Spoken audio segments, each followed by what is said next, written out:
My next guest was an award-winning arts journalist with the Globe and Mail for 16 years. He has penned biographies on Canadian icons like Mordechai Richler and Anne Murray. He recently completed a 3-volume biography book series on Leonard Cohen. Here to talk all about it is Michael Posner. Welcome, Michael. Let's start with this. Bob Dylan was awarded the Nobel Prize for Literature in 2016, and many Leonard Cohen fans from around the world felt that the Canadian poet was overlooked due to lack of international exposure. Where do you stand on this? You know, it's an interesting question. I think the Nobel Committee wanted to try to remain relevant in the modern world, and they were looking for a big name figure who wasn't necessarily a writer per se. And they chose Dylan, who is, compared to Leonard, much more popular, much more commercial, much better known internationally. Leonard had a wonderful career, but he wasn't, in commercial terms, as successful as Dylan. So that choice made sense for the Nobel Committee. What they might have considered doing was giving the award to both of them, as they do in other fields of the Nobel, in physics and chemistry and economics. They often give 2 awards, so they might have done that. They didn't. I agree. There's lots of people who think Leonard deserved it, and there's lots of people who think Dylan deserved it. So it's a difficult question to answer. So with a 3-part book series under your belt, Michael, you are now one of the literary experts on the life and times of Leonard Cohen. What do you think was the biggest misconception or misunderstanding about this enigmatic poet? I'm not sure I'd call it a misconception exactly. I think, you know, in the modern world, there's a tendency to reduce everything to kind of binary choices. To somebody's a saint or a sinner, or they're good or bad, and social media fuels these divisions and polarities.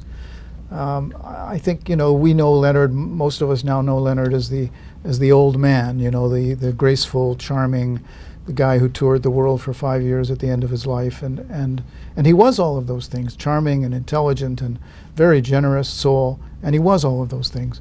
At the same time, he was a human being with lots of messiness in his life, conflicts with women, conflicts with his children. It wasn't a smooth sailing for him, and of course he battled depression for much of his adult life. So it's that reduction that I think is in error, not necessarily a misconception, just a tendency to kind of simplify who he was. He was a very complicated guy. So, Michael, what messiness are you referring to? Well, you know, he was a guy who had a large appetite for women. He was often juggling relationships with different women, 2 or 3 at the same time. This created problems for him and conflict. There were many women who wanted to have his children who he didn't want to have more children, and so there were a lot of abortions in his life. His children gave him problems at various times, although he was later in life able to kind of resolve those for the most part and come to terms with issues. So there were a number of areas in his life that were messy, and of course, as I say, he had this I don't know if it was clinically bipolar, but he battled depression, very deep depression for decades, and nothing he tried, whether it was sex or alcohol or drugs or Zen Buddhism or Kabbalah, nothing resolved that depression. So that's what I mean by messiness. Why do you think it didn't resolve?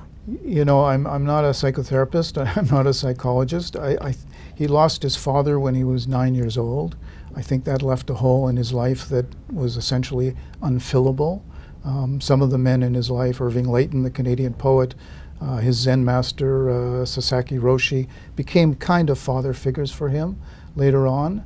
But I think I think, you know, for all the wonderful aspects of his lyrics and the romance that's buried within them, I'm not sure that he as a human being was able to connect as well to people as he might have even wanted to. And he did talk about this quite candidly, you know. So there was a hole there that I think was essentially unfillable. Michael, you say that Leonard didn't connect with people as well as he wanted to. Do you see yourself in that way? Well, I think everybody has certain gaps in their life, areas where they would like to improve on On the other hand, of course, I have 2,500 Facebook friends, most of whom I've never met. I don't know. I don't want to be too glib about it. Sure, in some ways, I probably do relate to Leonard. Maybe there's some connection. Maybe that's why I've been so fascinated in delving into his life. I'm not sure. So Cohen, he was well known for performing in obscure venues, often at military bases, in hospitals, and in psychiatric wards. And it seemed he always gravitated to the fringes of society and to people who were suffering in one form or another. Michael, why did he prefer these places, maybe over mainstream venues where he could shine his brightest? Well, I'm not sure that he preferred them. He was, first of all, his own depression made him, I think, somewhat sympathetic to people who had, liabilities, psychiatric liabilities.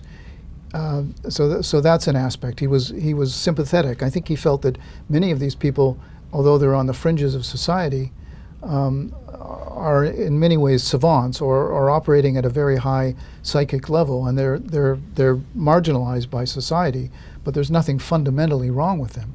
And the other aspect of it, and this is quite interesting actually, is that he felt as a performer, when you performed in a psychiatric hospital, say as he did in England and the United States and Canada, you got a very authentic response.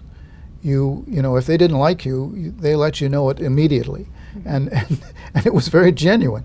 And so you knew instantly whether you were passing the test as a performer, and I think he appreciated that.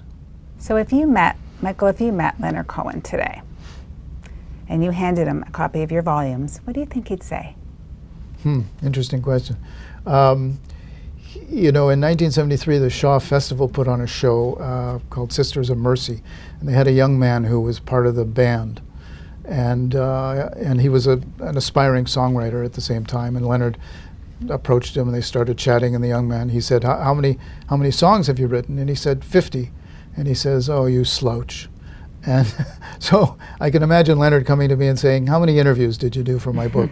And I'd say, "I don't know, 500, 550. "Oh, you slouch." I'm not sure what he would say. I hope he would say, it's a balanced and an attempt at a nuanced portrayal of my life.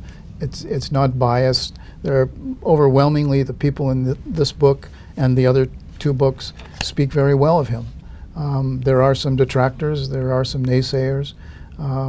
He couldn't please everybody. Some women were embittered and disappointed by their relationship with him. But I would hope that he would say this is an attempt at a balanced portrait. You have a new book, your last book in this volume. When is it coming out? November 22nd. November 22nd. Amazing. Congratulations. Thank you so much. And thank you really for being our guest here. Thank you. Looking forward to reading Well, thank more you for about having Leonard me. Cohen.